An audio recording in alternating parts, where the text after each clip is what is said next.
ABP 24 news पर अब वक्त हो गया है फास्ट से भी फास्ट खबरों का। भारत के प्रधानमंत्री ने मन की बात कार्यक्रम के 75वें संस्करण को संबोधित किया।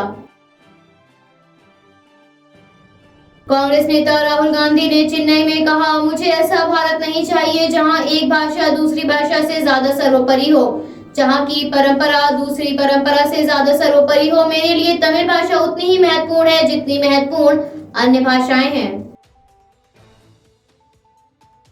एआईएमएमएस के नजदीक से हटाए गए रैन बसेरे पर दिल्ली के स्वास्थ्य मंत्री सत्येंद्र जैन ने कहा, सर्दियों में हम रैन बसेरों की संख्या ज्यादा लगाते हैं। आमतौर पर इनकी संख्या 250 के करीब होती है। गर्मियां आते ही हम इसे हटाते हैं। कोरोना के बढ़ते मामलों के कारण दिल्ली आपदा प्रबंधन प्राधिकरण ने दिशा निर्देश दिए हैं कि इस बार शब बारात और होली के दौरान सार्वजनिक भीड़ कार्यक्रम नहीं होंगे। पुलिस बल ज्यादा संख्या में तैनात रहेंगे। निर्देश का उल्लंघन करने पर कार्रवाई होगी। दिल्ली जीटीबी अस्पताल से फरार गैंगस्टर कुलदीप भज्जा मुठभेड़ में घायल हो गया। उसे अंबेडकर अस्पताल ले जाया गया, जहां डॉक्टरों ने उसे मृत घोषित कर दिया। कानपुर के कार्डियोलॉजी अस्पताल में आईसीयू में आग लगने से हड़कंप मच गया। इस दौरान आनन फानन में मरीजों को खिड़की तोड़कर बेड समेत बाहर निकाला गया। यूपी में 31 मार्च से उपचुनाव का कार्यक्रम घोषित किया गया है, जिसमें 4 नगर पंचायत, 22 सदस्य व 5 पार्षदों के उपचुनाव का ऐलान किया गया है। सीएम सिटी गोरखपुर से राजधानी दिल्ली के लिए सीधी उड़ान शुरू हो गई है, जिसकी पहली उड़ान को मुख्यमंत्री योगी आदित्यनाथ ने हरी झंडी दिखाएंगे। प्रयागराज में मिलावटी शराब बाजार में उतारने की कोशिश पुलिस ने नाकाम कर दी, जिसके चलते सरकारी ठेके के गोदाम में मिलावटी शराब बनाते 4 लोगों को गिरफ्तार किया गया और कब्जे में 191 पेटी शराब के साथ ही नकली क्यूआर कोड, खाली शीशियां और ढक्कन बरामद किए गए। गोरखपुर में प्रदेश का सबसे सुंदर चिड़ियाघर आज से दर्शकों के लिए खुल गया है, जो कि 221 एकड़ में बना है। हरिद्वार में राज्य के मुख्य सचिव ओम प्रकाश ने शाही स्नान से पहले कुंभ मेले का निरीक्षण किया।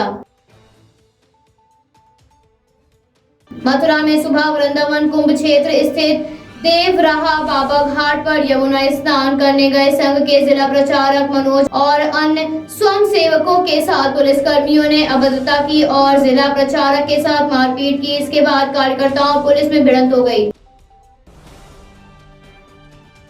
जहां एक तरफ पश्चिम बंगाल में पहले चरण का मतदान हुआ, तो वहीं इसी दौरान कई हिंसक झड़प भी सामने आई। उसी बीच एक चुचुरा विधानसभा सीट के भाजपा उम्मीदवार और सांसद लाकेट चटर्जी पर जहरीली रंग फेंकने का मामला सामने आया है। भाजपा सांसद ने टीएमसी पर इसका आरोप लगाया है।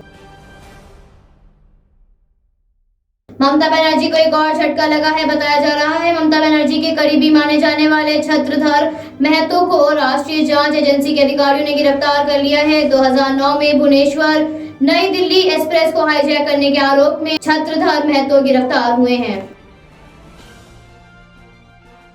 बंगाल में प्रधानमंत्री नरेंद्र मोदी, केंद्रीय गृह मंत्री अमित शाह और बंगाल की मुख्यमंत्री ममता बनर्जी की अपील के बावजूद बंगाल विधानसभा चुनाव के पहले चरण की 30 सीटों के लिए पिछले बार की तुलना में 2.81% कम वोट पड़े हैं। उत्तराखंड के मुख्यमंत्री तीरथ सिंह रावत ने प्रदेशवासियों को होली की शुभकामनाएं दी और लोगों से घर में ही होली मनाने का और कोविड-19 महामारी की गाइडलाइंस का पालन करने की अपील की। उत्तराखंड में यातायात निदेशालय ने शहरों और पहाड़ी क्षेत्रों में हाइब्रिड ट्रैफिक सिग्नल लगवाए हैं। यातायात निदेशक डीआईजी ने बताया, इन ट्रैफिक लाइटों की मदद से यातायात को संचालित करने में मदद मिलेगी। साथ ही साथ ये भी बताया कि पहाड़ी जनपदों में 200 सीसीटीवी लगवाए जाने का ऐलान किया गया है। कोरोना के बढ़ते मामलों के कारण उद्धव ठाकरे सरकार ने महाराष्ट्र में आज से 15 अप्रैल तक रात 8 बजे से सुबह 7 बजे तक रात्रि कर्फ्यू लगाने की घोषणा की है। वहीं मध्य प्रदेश के 12 शहरों में हर रविवार को लॉकडाउन रहेगा। महाराष्ट्र के गृह मंत्री अनिल देशमुख ने कहा, जो आरोप मुझ पर पूर्व मुंबई पुलिस कमिश्नर ने लगाए थे। मैंने उसकी जांच कराने की मांग की थी। मुख्यमंत्री और राज्य शासन ने मुझ पर लगे आरोपों की जांच उच्च न्यायालय के रिटायर्ड जज के द्वारा करने का निर्णय लिया है। जो भी सच है वो सामने आएगा। आंध्र प्रदेश के नेल्लोर जिले में रविवार सुबह टेम्पो और लॉरी की भिड़ंत में 8 लोगों की मौत हो गई। इस हादसे में 6 लोग घायल हुए, जिन्हें अस्पताल में भर्ती कराया गया है। बताया जा रहा है कि टेम्पो में तमिलनाडु के 15 लोग सवार थे, जो श्री शैलम की यात्रा के दौरान नेल्लोर जा रहे थे। आंध्र प्रदेश विधानसभा के सदस्य गुंटोती वेंकट का रविवार को बीमारी के चलते 62 वर्ष की उम्र में निधन हो गया। मध्य प्रदेश के मुख्यमंत्री ने कहा, जब आपात स्थिति होती है तो हमें त्योहारों को मनाने के तरीके बदलने होते हैं। इस सारे त्योहारों के दौरान संयम की जरूरत है। मेरी लोगों से अपील है कि घरों में ही रहें।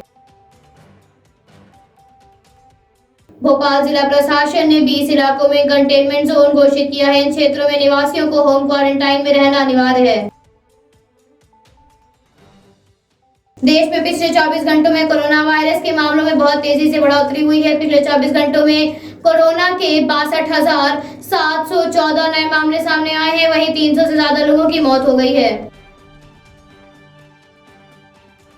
कोरोना वायरस महामारी के एक बार फिर से मामले बढ़ने लगे हैं। ऐसे में आरटीओ में लोगों का जमावड़ा रोकने के लिए सरकार ने ड्राइविंग लाइसेंस, पंजीकरण प्रमाण पत्र और परमिट जैसे मोटर वाहन दस्तावेजों की वैधता को 30 जून 2021 तक बढ़ा दिया है। Bureau report ABP 24 news Lucknow.